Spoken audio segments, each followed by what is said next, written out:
Hi everyone, welcome to another Truth Tuesday. I am sitting here in the home with our special guest, Stephen Story, and he's going to do our Truth Tuesday today. I've really appreciated all of the knowledge he has given me and shared with me. So, and he's also the CEO and founder of the Seven Pillars. So, I'm going to turn the time over to him.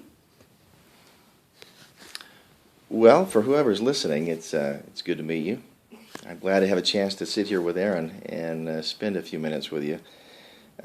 Aaron has asked me what I might want to share for Truth Tuesday, and I had a thought come to me that is probably one I think is one of the most significant pieces of information we could take a look at for any relationship, for any marriage, especially for marriage and family. More than anything else, I think that's the most important one that this principle should be applied to. And that is the principle of a military tactic. A military tactic that opposition uses in order to overcome the good guys. Okay, let's just look at ourselves in a marriage as the good guys.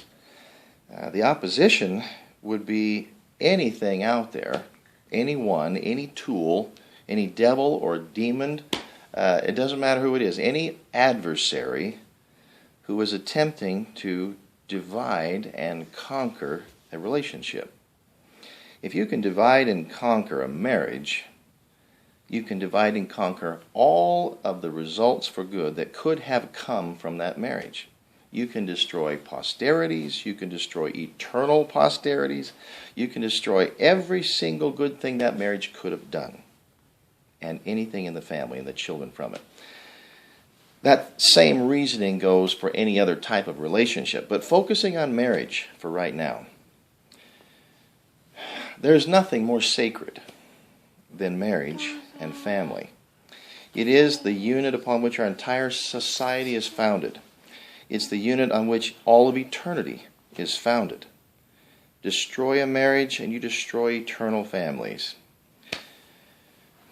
So how do we prevent, in marriage, this tactic of dividing and conquering? Let's just say that there is an adversary out there who is constantly and continually seeking to accomplish that one end, to divide and conquer us. What is a marriage relationship, and how is it supposed to be formed? On what basis should it be established? How should it be structured in order to prevent this military tactic? And literally, I call it a military tactic because as marriages and families in the world we live in today, we are literally at war. We are, Aaron. We're at war with an adversary striving to destroy the family, destroy marriages, and destroy all of our society as we have known it to be traditionally, as we know it, literally. He wants to destroy everything that has to do with good, traditional, moral values that come from Judeo-Christian backgrounds and our present establishment in even this country that we live in, the United States of America. It was founded on Judeo-Christian values. Judeo-Christian values are what established the basis of marriage in this land and, quite frankly, all around the world because it came from the same origins. Those origins come from Noah, the family of Noah.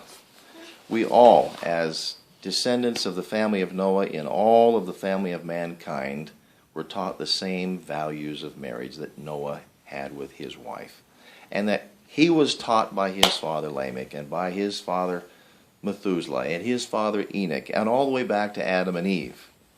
Now I mention Adam and Eve because we have a story in the Bible that goes back and talks about Adam and Eve in the Garden of Eden. That story teaches us a relationship between Adam and Eve that establishes a foundation and a structure and a healthy environment for that marriage relationship. Adam was designated by God in the Bible as that person who would take the first lead in the marriage and in the family over his posterity, all of their descendants. Eve volunteered to take a position of a secondary leader source, meaning a junior leader position. Now, how is that received in the world we live in today, with all of the equal rights and so forth that we talk about? How is that received by women today?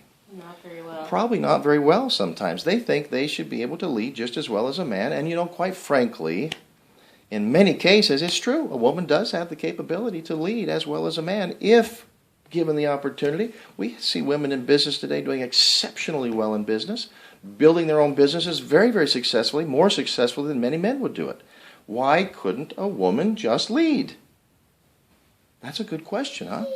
Let's address that.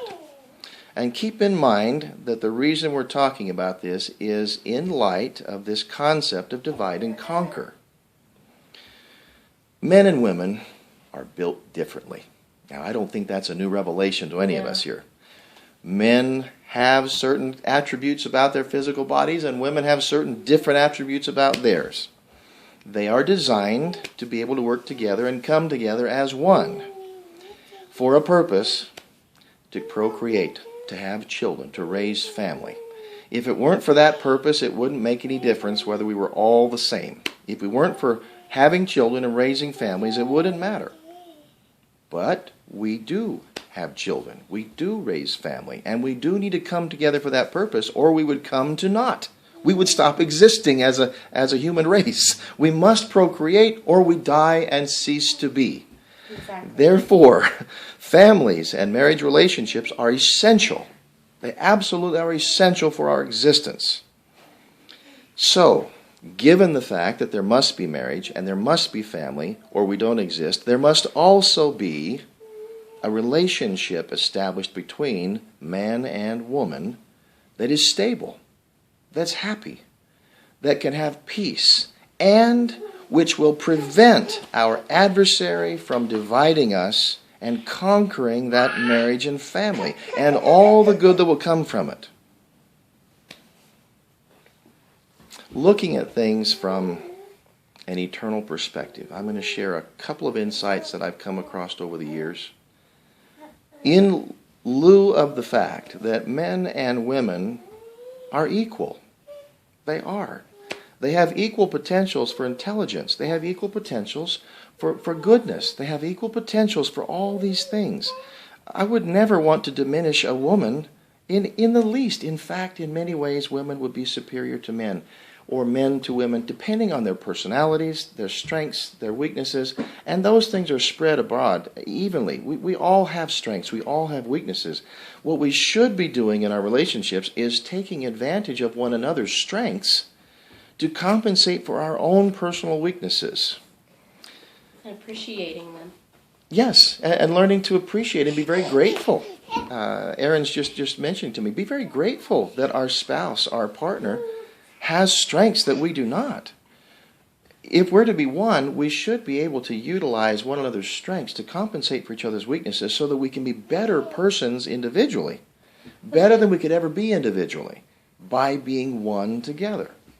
But to accomplish that, we must prevent our adversary from dividing and conquering us. In a marriage relationship, there's only one way to accomplish that. If you have two chiefs, let's say both mom and dad want to be equal leaders, equal say, equal final say in everything, no matter what. What happens in those occasions where they just cannot agree? Where both have good intentions, both want good things, both believe strongly and firmly in their ideal, both have a background perhaps that has illustrated in their life, maybe from their parents and their parents before them, the culture they grew up in, that their belief is right and good and it needs to be. What if both come up with that type of agreement or a disagreement and they just can't find a oneness on it? What do you do? I know some families who find that situation frequently. And as a cause of it, they find themselves in misery just as frequently. They find that they cannot come to agreement. They cannot have peace. They cannot find settlement. And therefore they cannot progress forward. And I have learned, if you're not growing and progressing, you are diminishing and deteriorating. There is no middle ground. You either grow or you diminish. If you can't find agreement, if you can't find peace in a relationship because you cannot find oneness, you will diminish, you will decay, you will deteriorate. And so often, as we see it in the world today, half of the marriages end up in divorce. Divided and conquered. And Satan has won. He laughs and laughs and laughs at the horrible statistics we have for divorce in the United States and around the world. And how many don't even want to marry anymore because they see so much divorce. He has triumphed before they've even tried. He's divided them from the covenant. He's divided them from the goal. He's divided them from a family. He's triumphed and they haven't even tried because they don't understand the marriage relationship and why it was so vital that Eve sacrifice herself. And I'm going to use that word sacrifice. That Eve in the Garden of Eden come to understand, and I don't know how long they were there before they drew this understanding, before Eve really came to understand that if someone doesn't sacrifice themselves for mankind's sake, mankind will never be. Well, if you look at it too, I mean, Adam named Eve and said, "You are Eve because of you're the mother of all living." The mother of all living. Adam gave her the name of Eve because it means she's the mother of all living. But how could she become the mother of all living? The nature of motherhood is sacrifice. If she never partook of the fruit. Exactly. If she was not willing to do what was necessary in order to have children. The bottom line is, Eve made a choice. A very smart, a very intelligent, and wise decision, even though the decision went contrary to a commandment. She came to realize there would be no other way to have a family, no other way to procreate, no other way to fulfill the other commandment, to multiply and replenish the earth. Eve made a choice to sacrifice herself, knowing that would also require that she also convince Adam to make the same choice, to also sacrifice himself. To sacrifice themselves to the fall of mankind. To fall away from the glory and the goodness and the beauty and the purity of the Garden of Eden, where they were in the presence of God and Jehovah and the angels of heaven all the time. They would have to be willing to violate a commandment, as ironic as that seems. But in doing so, it would begin the entire plan of happiness, the entire plan that Father in Heaven designed for us, so that we could eventually have an opportunity to walk through a process of learning and understanding to become more and more like our heavenly parents. They knew that we needed to know the difference between good and evil, to taste both sides, to understand why it's so important to appreciate and value all the glory of truth and goodness that they had provided for us, by also experiencing the horrors, the horrors and the miseries of having the bitterness of disobedience, the bitterness of the consequences of disobedience. Eve made a choice to submit to Adam also in the end, when God said, "Eve, because you are the first to partake of this fruit, your covenant will be to your husband, and he will be to you in place of a god." And Adam's covenant would be to God, to live by every commandment, to not break those commandments, and to lead his wife and his posterity in righteousness, so that they could also submit to righteousness. And everything would be at peace. There would be no division. Everything would be united. That's why Eve made that choice. Because had she not been willing to sacrifice that leadership role, her capability to lead, she was capable, intelligent, but had she not been willing to say, "Adam, I will covenant with you. I will obey you and follow you and submit to you. As long as you are righteous and you keep the commandments and you keep your covenant to your Father in heaven, our Father in heaven, I will be your partner and I will be one with you." And what if they disagree? As many do in marriages, what do you do then? What if one has a different opinion of what is the best avenue to take? Both are conscientious. Both are striving to keep the commandments. Both want to do good. Both are eager to be faithful saints to God. What do you do when they disagree? You keep the covenant. You keep the covenant.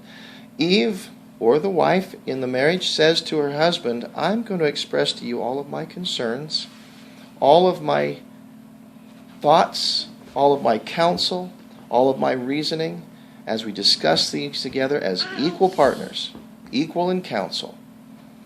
And if you should still decide that my counsel to you is not as good or the best track or is not valuable, and you should decide another route, deciding and striving to be good, striving to be conscientious, I'm going to submit to that. I'm going to let you have your leadership, and I'm going to do it for peace sake. I'm going to do it so that we cannot be divided and conquered by our adversary. I'm going to do it so that you will either learn that you're right, and I will learn it also, and will be at peace still, will learn and grow out of humility and pure love, or you will learn that you're mistaken. And you will learn the hard way, perhaps. Perhaps we will all suffer something because of it, if you're wrong. But we will still be united. And you will learn your lesson, and I will not hold it over your head, because if I did, I'd be a prideful person. I would be in the chains of darkness. And Satan would then use me to divide and conquer us again, if I should want to hold that over your head and beat you with that because you found out you were wrong and I was right. No. When you learn that you're wrong, if that indeed happens, and sometimes it may very well happen, I will be grateful that you've learned and that we are still united, that Satan has not divided and conquered us, and you will come back to me and say, my sweet wife, my bride, you were right. You will admit you were wrong, you were mistaken, and that I was right, and we will learn and grow together. And I will say, thank you. I'm so glad you learned that. And the next time when I make a mistake, I hope I'll be just as honest and humble with you to come and tell you, I was wrong, you were right, and thank you so much for listening to my counsel as I am to listen to yours, so that we can be one couple, not divided, but at peace. And in doing that, not living out of pride, but being humble, willing to listen, willing to take counsel, both directions from both sides of that equal partnership. But also the wife who bears the children in co-creation with God, unlike the man who cannot do so. The only person in that role who can fulfill that role is the wife. She has chosen that role because she sacrificed herself in the beginning for children's sake. And every time she bears a child, she sacrifices herself again and lays her life on the line. She could lose her life in childbearing, and she knows it. Regardless of all the technology we have today to try and prevent that, it still happens from time to time. She lays her life on the line and sheds her blood for every child she bears. The same way she laid her life on the line in the Garden of Eden when she chose to sacrifice herself for mankind's sake, and then to convince Adam he needed to choose the same thing for mankind's sake. We exist today because of the choices that Adam and Eve ultimately made together as one. Eve counseled with Adam in the end that he needed to make the same choice she had, or mankind would never be. And Adam saw that her counsel was right and just. Given those circumstances, there was no other way. And he made the same sacrifice that she had made then. There is an example also where man, even though he's the husband, and even though he's designated as the head of the home, listens to the counsel of his spouse, the wise, reasonable, just counsel, and follows the counsel, so that again they can be united and not divided. United in righteousness. And because of those decisions, because of that structure, because Eve is willing to sacrifice the leadership role and take a junior leadership position in cases where decisions are difficult to make and they may find themselves at odds, she submits to Adam, her husband, and says, Adam, I trust you. If you're right, I will rejoice. If you're wrong, I'll rejoice at you learning the lesson. And if you will admit to me that you're wrong, I will not hold it over your head, but be very grateful that you're so humble. And I will honor you. I will admire you. And I will love you. And we will be one. We will be one as husband and wife, as God intended us to be. And we will not allow Satan to divide and conquer our union. But Adam, remember, I understand that if I submit to you, and I give up that to you, and you use that unrighteously, and you should lead me and our family in unrighteousness, all of my sins and all of the sins of our posterity, that you should cause to happen because we have submitted by covenant to you, will be on your head. You will bear them. You will be responsible for paying for them. And that's a heavy, heavy burden to bear, Adam. I don't envy that position. I pray for you. I pray for you, and I pray for you every day that you will be righteous in all of your decision making. And that we will work together, that you'll listen to my wise counsel. This is how a wife should be thinking with her husband.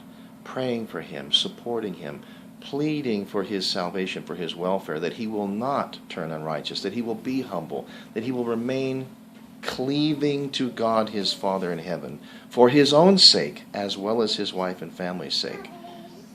He must learn to live as Christ. He must be a prophet in his own home. He must become the mouthpiece of God in his own home. And to do that, he must have the Spirit of God with him. He cannot do it in unrighteousness. And if he attempts to do so in unrighteousness, he has no authority. He has no power. Nor does his wife have any obligation to submit to him. So husbands, leaders, in any relationship, but especially in marriage, understand that your role as the head of that home is one that is so heavy. You will bear the sins on your own head of those you lead in unrighteousness. You will bear the consequences of leading in unrighteousness. You will be responsible for it. So cleave to your Father in heaven so that your wife may have confidence in you. And when you are at odds and disagree and cannot find agreement, take it to prayer. Ask your Father in heaven why you cannot come to agreement. And if there's any way you can come to agreement, any way you can work with your wife's counsel and still find peace and still accomplish the ends you need to accomplish, do not be so stubborn that you have to be the one who's right all the time. What would you rather be, right or miserable? I promise you, if you have to be right all of the time, you will be miserable. Your family will be miserable. The blessings of choosing to not be right all the time, but to allow other people to be right when they're okay. A lot of times there are decisions that can be made that it doesn't matter which direction you go. Both will work. Let it go. Both will work. If both will work, do it your wife's way. Let her have it. Don't worry about it. If it will work, do it your son's way, your daughter's way. Let them have it and lead in humility. Let them have the satisfaction of also feeling right and being valued, being authorized, being acknowledged for their value. Let them have the opportunity to choose to lead. You don't have to lead all the time. Thank goodness we don't have to lead all the time. Let our children take the lead role sometimes. Let them learn how to lead. Tutor them, mentor them. Show them examples of how to lead in what I call the 7 pillars of the soul.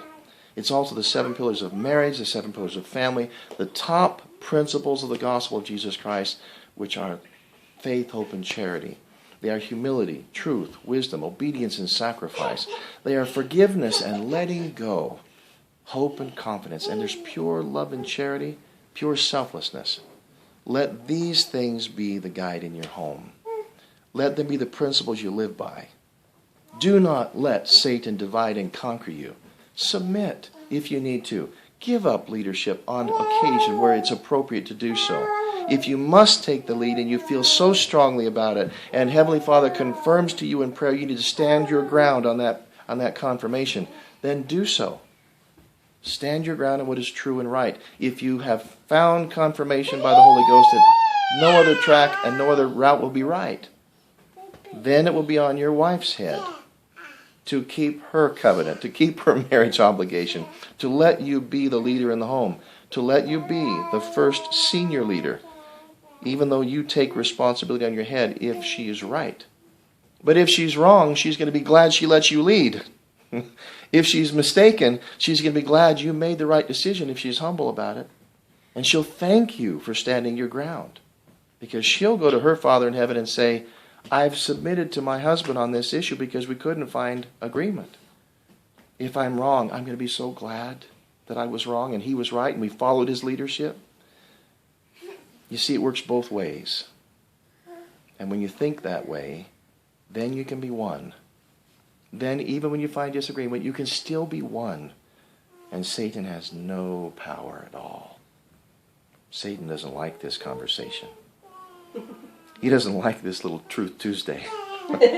Because this is teaching people how they can have a marriage relationship that can never, ever be conquered. A family that can never be destroyed. He cannot prevent the entire eternal family that will come from that family as long as you live the principles I just spoke of. And I'll leave you with that. This is Truth Tuesday, and my name is Stephen Story. Thank you very much, Aaron, for letting me share a little time with you. Okay. You're welcome. We're grateful you did. So I just wanted to add a couple of last little thoughts to that, okay? If you look at any great nation, they always have one leader and several great counselors that counsel with that leader to help him make the best decision possible.